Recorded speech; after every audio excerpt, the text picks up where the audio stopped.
Welcome to Story Hub. Hello ನನ್ನ ಜನರೇ, ಹೇಗಿದ್ದೀರಾ? ಚೆನ್ನಾಗಿದ್ದೀರಾ ಅಂತ ಭಾವಿಸ್ತೀನಿ. ಮತ್ತೆ ಒಂದು ಹೊಸ ಕತೆ ಜೊತೆಗೆ ಬಂದೆ. ಈ ಕತೆನಲ್ಲಿ ಇರೋದು ಒಬ್ಬ ಮೀನುಗಾರ. ಈ ಮೀನುಗಾರ ಏನು ಮಾಡ್ತಾ ಇದ್ದ ಅಂದರೆ, ಪ್ರತಿದಿನ ನದಿಗೆ ಹೋಗ್ತಿದ್ದ. ಈತ ಒಬ್ಬ ಹವ್ಯಾಸಿ ಮೀನುಗಾರ. ಅಂದರೆ ಈತನ ಕಸುಬಲ್ಲ. ಆಗಾಗ ನದಿಗೆ ಹೋಗ್ತಾ ಇದ್ದ, ಮೀನುಗಳನ್ನು ಹಿಡಿತಾ ಇದ್ದ. ಜಾಸ್ತಿ ಮೀನುಗಳು ಸಿಕ್ಕರೆ ತಗೊಂಡೋಗಿ ಮಾರುಕಟ್ಟೆನಲ್ಲಿ ಮಾರ್ತಾ ಇದ್ದ. ಇದೇ ಈತನ ದಿನನಿತ್ಯದ ಕೆಲಸ ಆಗಿತ್ತು. ಹಾಗೆಯೇ ಒಂದು ದಿನ ಇವನು ಸಹ ನದಿಗೆ ಹೋಗ್ತಾನೆ, ಬಲೆಯನ್ನು ಬೀಸ್ತಾನೆ. ಹಾಗೆ ಬಹಳಷ್ಟು ಮೀನುಗಳು ಸಿಗ್ತವೆ. ಸಿಕ್ಕಾದ್ಮೇಲೆ ಆ ಮೀನುಗಳನ್ನೆಲ್ಲ ತಗೊಂಡೋಗಿ ಮಾರಿ ತನ್ನ ಜೀವನವನ್ನು ಮಾಡ್ತಾ ಇರ್ತಾನೆ. ಇದು ಅವನ ಪ್ರತಿನಿತ್ಯದ ಕೆಲಸ ಆಗಿತ್ತು.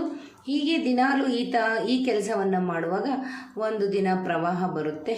ಆ ಪ್ರವಾಹ ಬಂದರೆ ನಿಮಗೆ ಗೊತ್ತಲ್ಲ, ಜಾಸ್ತಿ ನೀರು ಬರುತ್ತೆ. ಸೊ ಹಾಗಾಗಿ ಜಾಸ್ತಿ ನೀರು ಬಂದಾಗ ಆ ನೀರಿನ ಜೊತೆಗೆ ಮೀನುಗಳು ಸಹ ಜಾಸ್ತಿ ಬರ್ತವೆ. ಈ ಮೀನುಗಾರ ಏನು ಮಾಡ್ತಾನೆ, ದಿನನಿತ್ಯದಂತೆ ಇವತ್ತೂ ಸಹ ಬಲೆಯನ್ನು ಹಾಕಿತಾನೆ.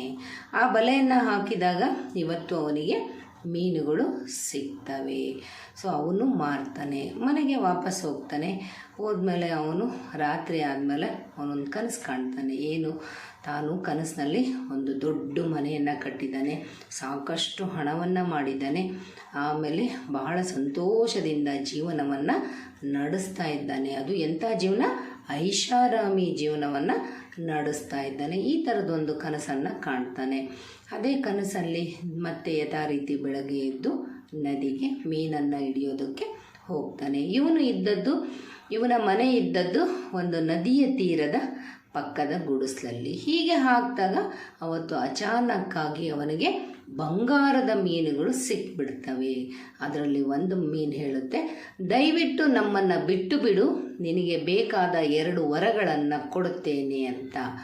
ಯಾವಾಗ 2 ವರ ಕೊಡ್ತೇನೆ ಅಂತ ಹೇಳಿಬಿಡ್ತೋ ಮೀನು, ಈತನಿಗೆ ಬಹಳ ಸಂತೋಷ ಆಗುತ್ತೆ. ನೀವೆಲ್ಲ ನೋಡ್ಬೋದು, ಆತಂದು ಒಂದು ಚಿಕ್ಕ ಗುಡಿಸ್ಲಾಗಿರುತ್ತೆ.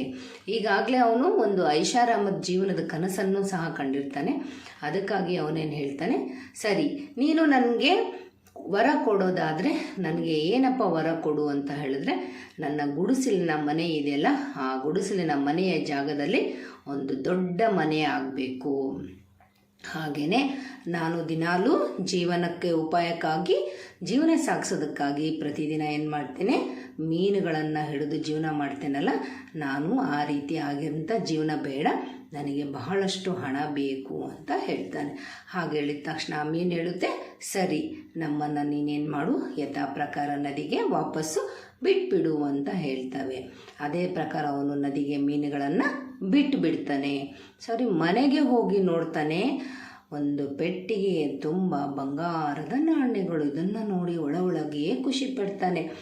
ಆ ದಿನದಿಂದ ಅವನು ಮೀನು ಹಿಡಿಯೋಕ್ಕೆ ಹೋಗಲ್ಲ, ಮತ್ತು ಏನೂ ಕೆಲಸವನ್ನು ಮಾಡಲ್ಲ. ಏನು ಮಾಡೋಕ್ಕೆ ಶುರು ಮಾಡ್ತಾನೆ, ದಿನೇ ಹಣವನ್ನು ಖರ್ಚು ಮಾಡೋಕ್ಕೆ ಶುರು ಮಾಡ್ತಾನೆ.